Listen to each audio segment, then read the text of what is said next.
Yeah, no, that's the thing, Tucker. I don't know what the hell is going on with the fridge. Yeah, hold on. I have to put you on hold. Caboose? Hey, Church. Alright, this is not what it looks like.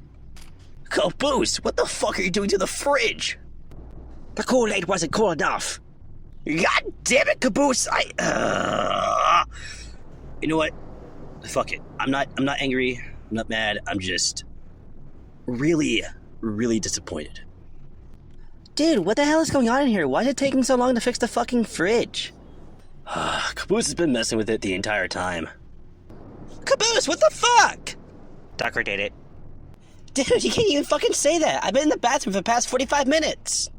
Ugh, real classy, Tucker. Wait, if you've been in the bathroom, how the hell did you know something's wrong with the fridge? The fridge sent me 3 notifications saying the tuna casserole has expired. Oh man, I just made that casserole. Wait, the fridge can send notifications? Yeah, dude.